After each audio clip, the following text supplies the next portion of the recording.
Here is a little primer on credit scores and credit reports, which will be something you need to be aware of if you are considering purchasing a home. The first thing is that when you use an online search tool to examine your own credit, that's what's called a soft inquiry or a soft pull. And that will not ding your credit score. People worry sometimes, well, aren't I going to lower my credit score if I look at what my credit is? Not if you do it yourself. Now, when a bank looks at a credit score, unless they tell you otherwise, they are doing what's called a hard inquiry, and that may ding you a few points, but it's not that much. As a rule of thumb, you want to be using less than 30% of your available credit. Somewhere between 10 and 15% is better. So you don't want to use too much, because then your credit score reflects the concern that if you have a financial change or some large purchase that you're not going to be able to afford to pay it back. But you don't want to use too little, because the whole point of credit is you being able to demonstrate that when you do borrow money, you pay it back. So never borrowing anything, never using a credit card, that doesn't start you with strong credit. Some people think you have a good credit score if you haven't defaulted on a payment.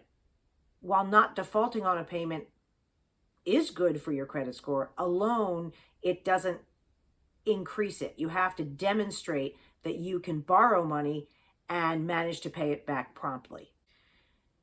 Along that line, keeping a balance on a card is not good. They want to see that you can pay it off monthly, and so carrying a balance is not the way you want to go. Also, here's a little known fact. Some people say, well, I'm going to close some of the credit cards that I haven't used in a while because it'll look like if I have all of these credit cards, I might, run up bills. While that latter argument is not untrue, remember that credit in part, your credit score in part, is based on the age of your credit. So if you open a credit card today and you can show that for the first 3 months you have the card, you make your payments on time, well, that's good, but you're going to have a higher credit score if you have credit cards that you've been paying on every month for the last 11 years. So to close out a credit card, even if you don't use it that much, that you have paid off on time every month is actually going to probably hurt you.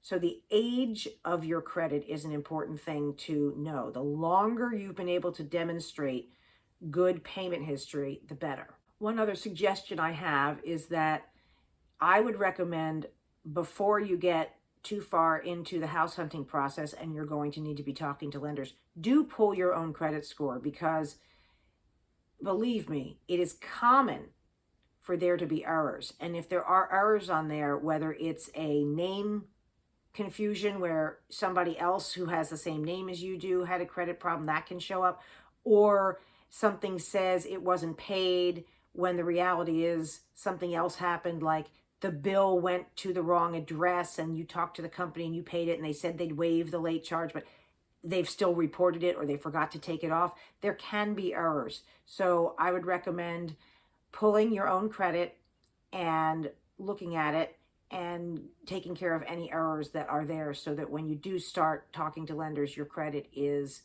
in as good shape as it can be.